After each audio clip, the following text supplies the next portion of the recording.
Hey everyone, welcome to Simply Put Radio. We're really excited to continue our manifestation series. We have another guest here visiting with us.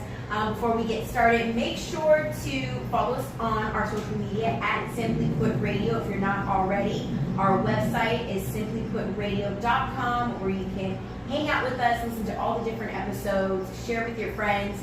And so, yeah, we are getting into it. So the manifestation series was something we came up with where we wanted to bring in guests to just take us on their journey of, what they manifested and how it came about and where they are now with that vision, and to inspire you and let you know that you can also have your own journey of manifestation. So we have our hosts, Chef Stacy here. Hi, everybody. McKinney. Hello, hello. And myself, Leticia. And our guest today is Roz. Hello. Hello, Roz.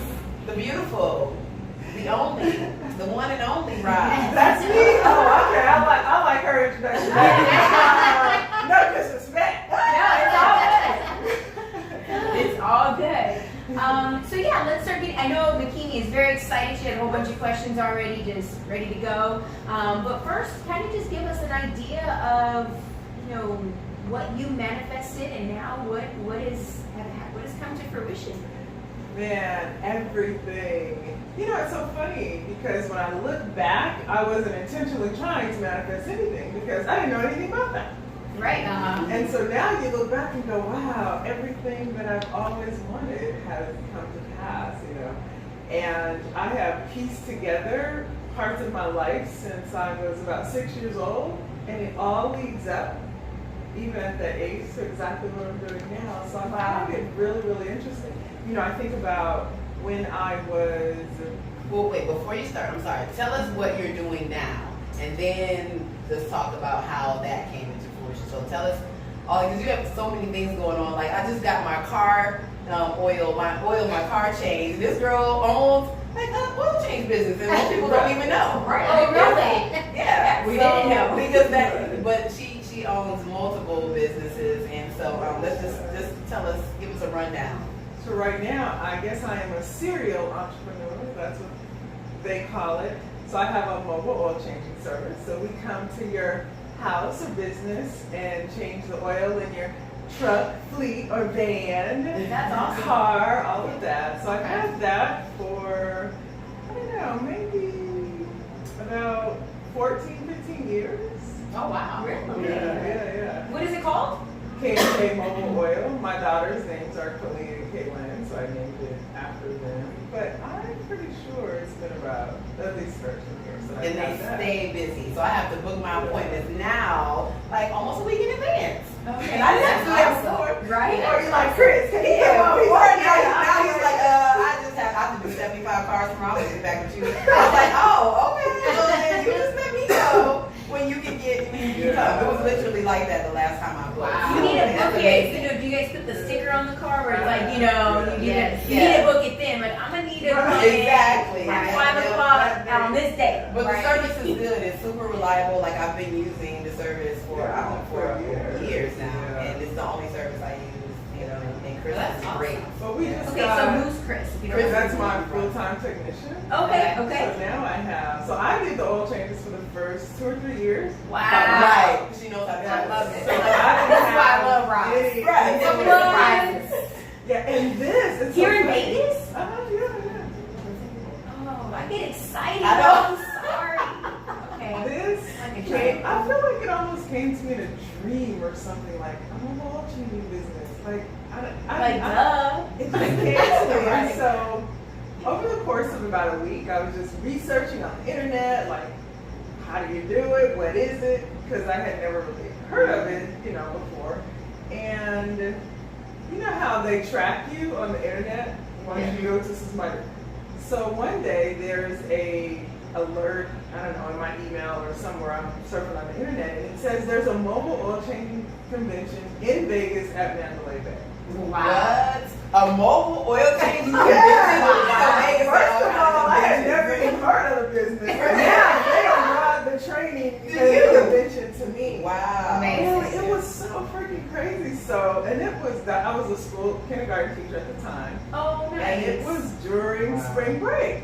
Oh, perfect. It was during spring break. So I went to the convention, and well, prior to even going to the convention, I was researching equipment. And so there was some equipment in Florida that, I don't know, I think the equipment was going to be about 8,000 of these huge tanks, but you know, it's even more if they have to ship it and all that. Right. Well, it turns out at the convention, that company was there. The very same unit that I wanted, they didn't want to take, it was their display model, they didn't want to take it back. They gave me this super cool discount deal if I would just buy the showroom model. And so I even had that. So many things happened to just make that come to pass. Really, really awesome.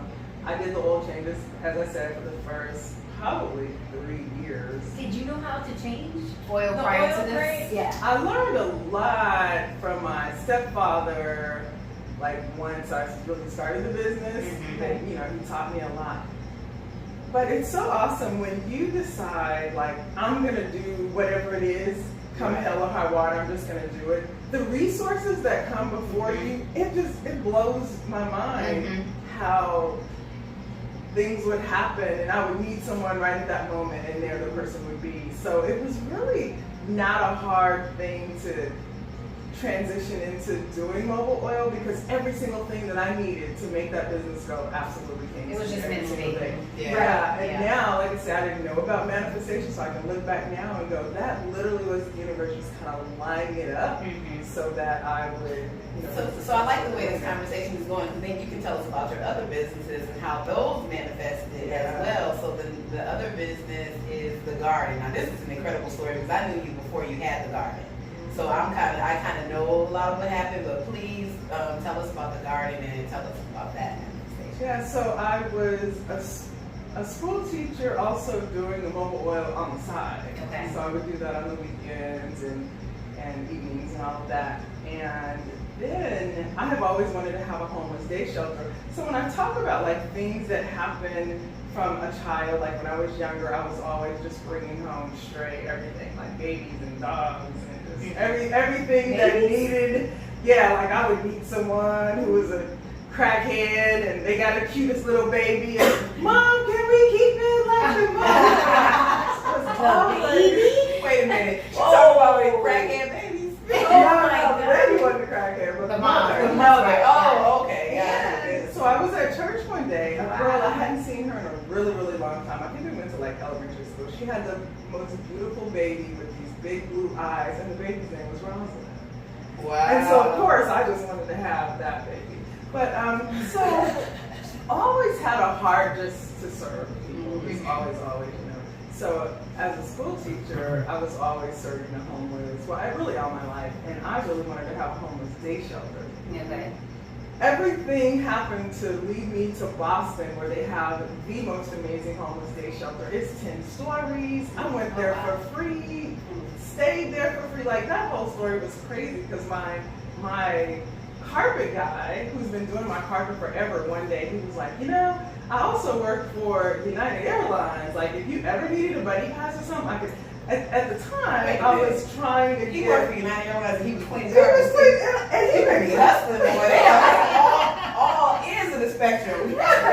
And he had been cleaning my car for like 3 years. I never knew his brother worked for the airline. But I'm trying to figure out how I'm gonna get to Boston, because I know God will give me a homeless day shelter. And he comes to do my car, and he's like, yeah, you know, anytime. And so it turns out he got me a free airplane ticket to Boston. Wow. And now I just had to figure out where I was gonna stay, like even prior to going. So I had an oil change job.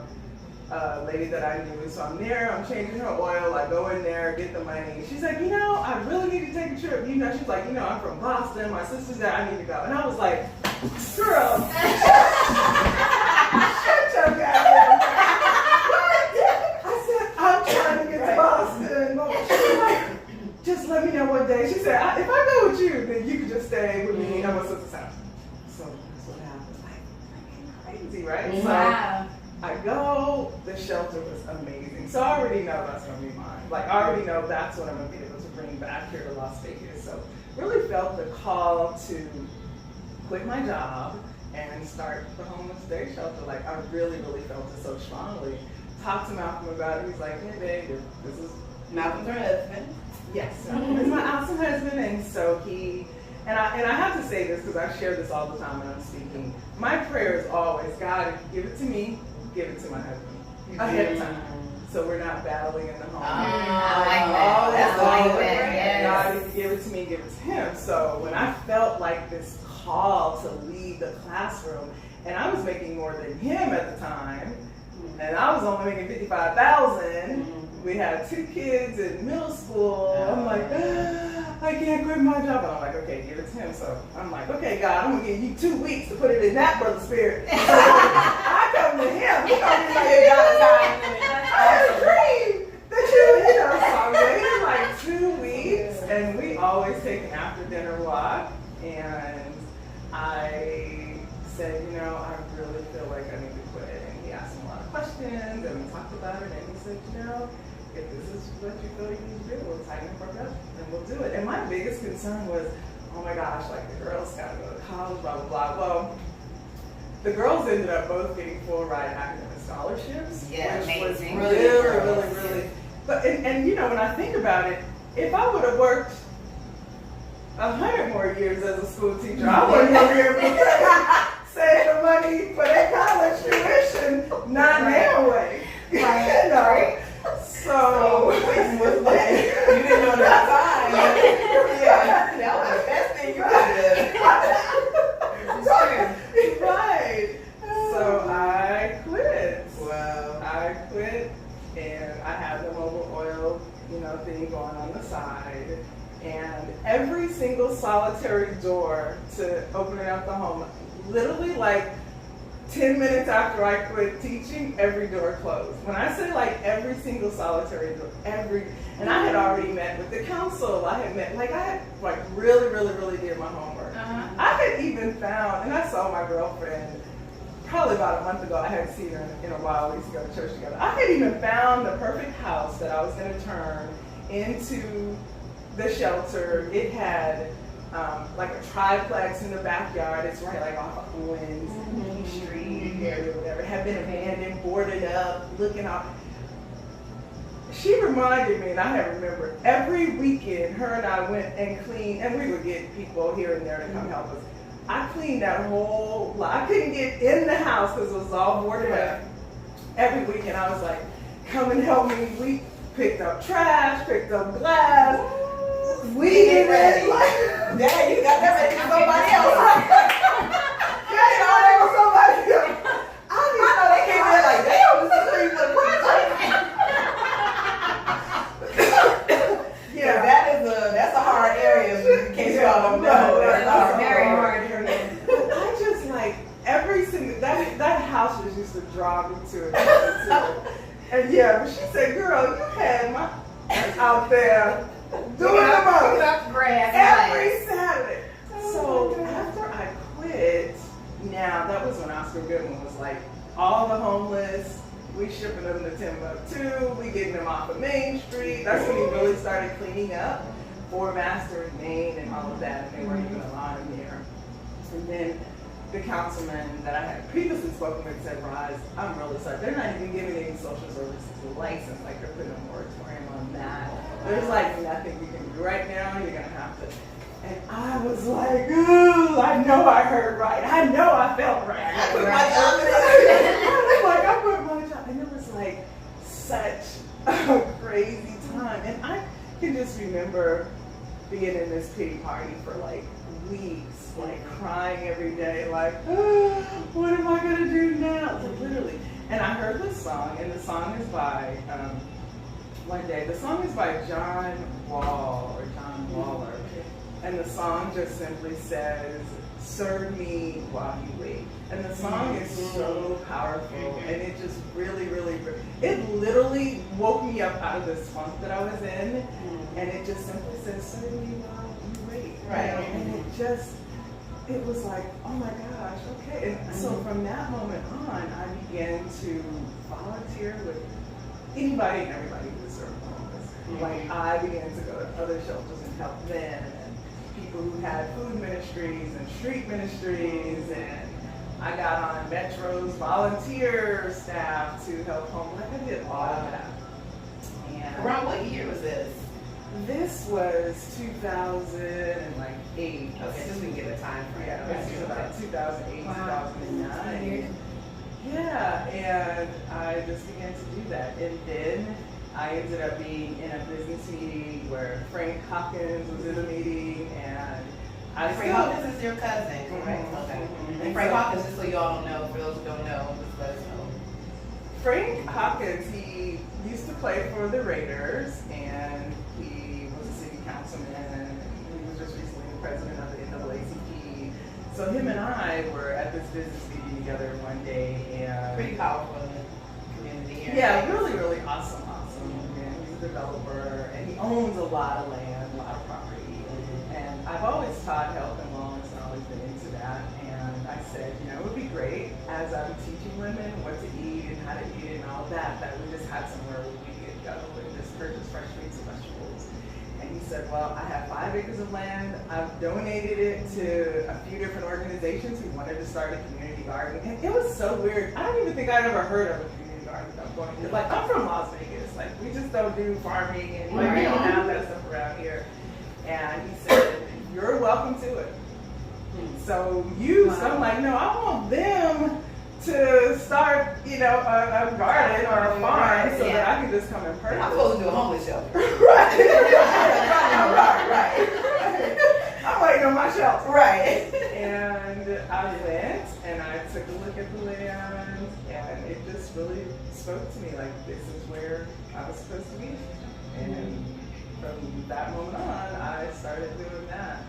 And it is just the craziest thing because when I look back, as hard as that project was, good Lord, as many tears as I've shed, I would absolutely not change that for the world. That was literally the best thing that's ever happened to me in my life, is starting that garden. You know, taking that desert lot of caliche and turning it into something that That's is life-giving, vibrant and Volkswagen had called me once when they were having a conference here and they wanted me to speak and so they wanted me to talk about the garden. And I ended up just like really being in prayer, just kind of figuring out, okay, what is my speech? Like this is Volkswagen, like I need to, and I came up with this speech that was from caliche to community. It was the 5 C's of life or something, and it was from, and so it's like caliche I remember you writing that. Yeah, it was like caliche and then confidence and, you know, so it was like all these Unity. words and then ending at community and I couldn't hardly get through it and the whole audience was crying and I, you know. So I think it's just really interesting when you look back over your life and all the decisions that you make at the time don't feel like they're so good, but now there is nothing that I won't do. There is nothing that I will not try because I know what I believe is if the thought came to me. Right. Exactly. That's powerful just right there. Isn't it? That was great. And that's amazing And on because that a lot of people think that they have this, their mindset is this is the direction I want to go, this is what I want to do in my Right. life. So many things come to them and they just put blinders on because they have that tunnel vision. And then they're like, what happened? Yeah, what happened? This didn't work out. This never worked out for me. And they're like, well, and I was like, well, I showed you that's fine, and that's Yeah, fine, and that's fine, and that's but you just Yeah. chose You to didn't, you ignore chose it. to Like, go your own path. And I think it makes sense too where, you know, you were a teacher, you were taking care of your kids that were in middle school, so they're still growing up and need you. And, you know, you took that leap of faith.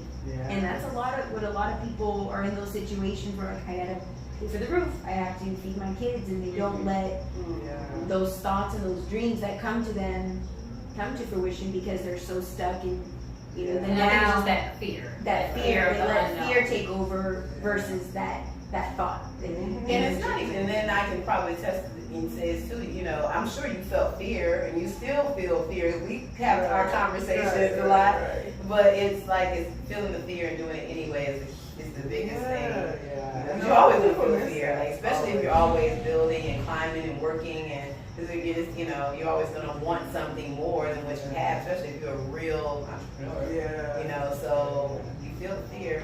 And that's good for people to know because you have a lot of people who are interested in becoming entrepreneurs, but they're just not sure where to start. And then they let that fear stop them Right. from Analysis achieving all that paralysis. they can achieve. Exactly, exactly.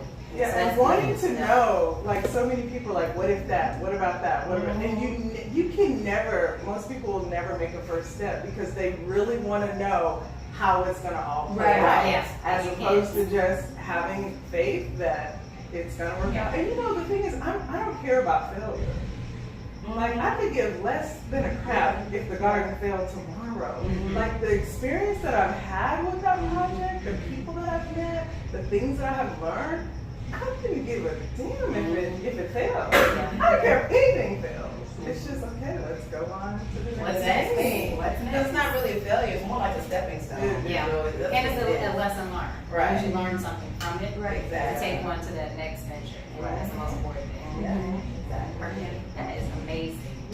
Well, Amazing. yes. So thank you for coming on.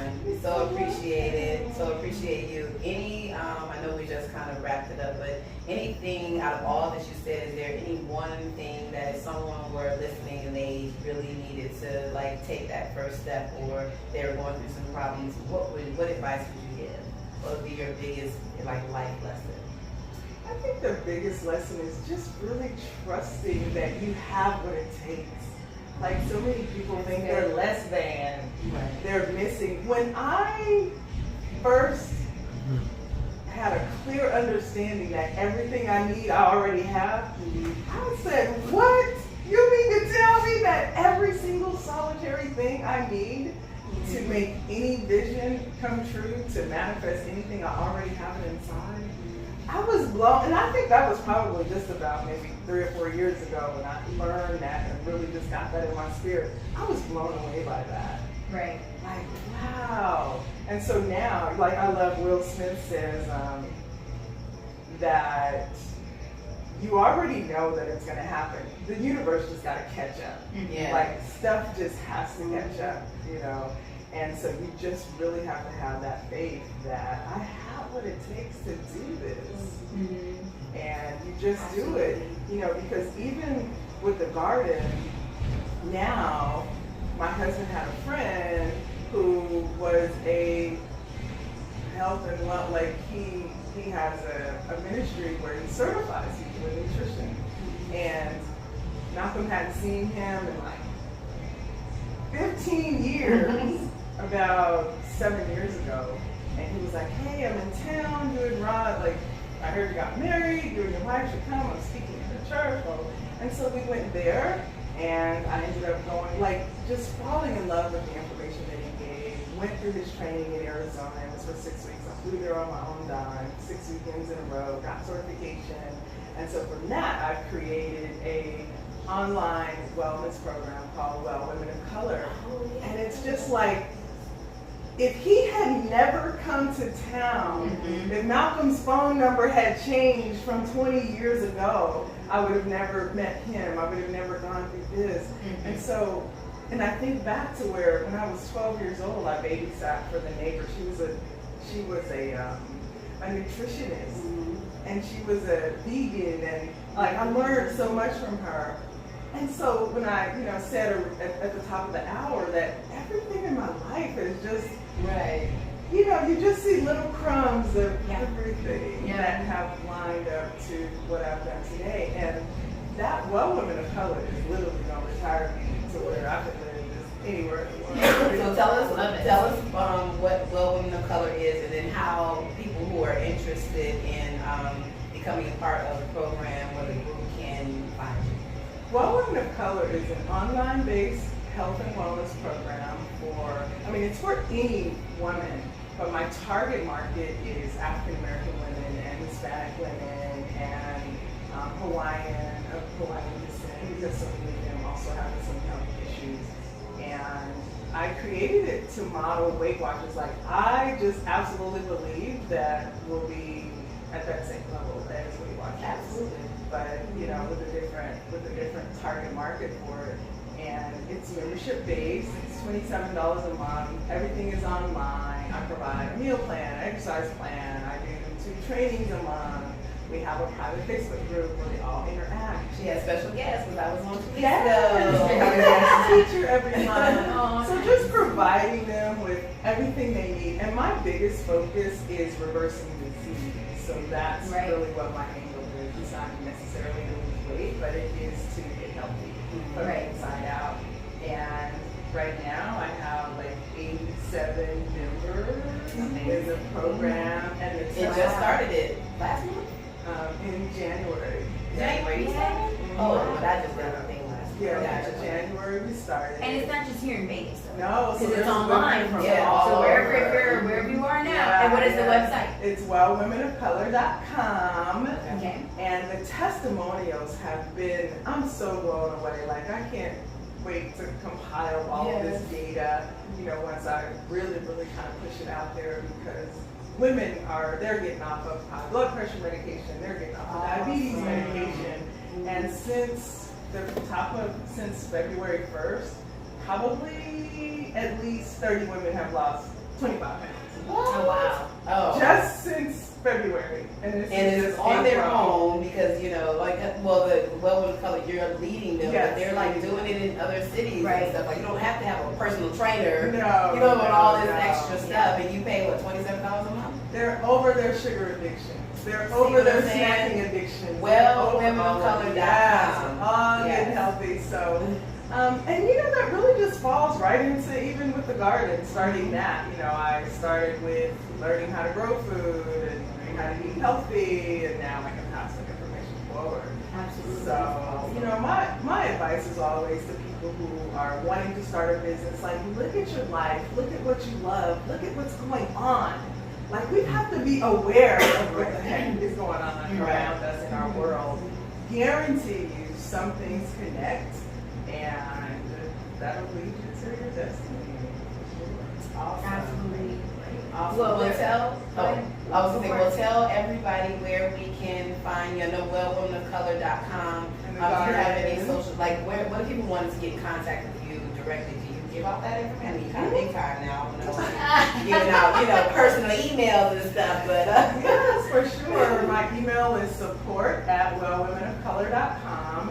And we also have a website for Vegas Roots Community Garden. It's called vegasroots.org. So if you're ever in Las Vegas, definitely got to come and check the garden out. yes, you do. And online and on Instagram, I mean on Facebook and on Instagram, it's Roz Brooks or Wellwomen of Color.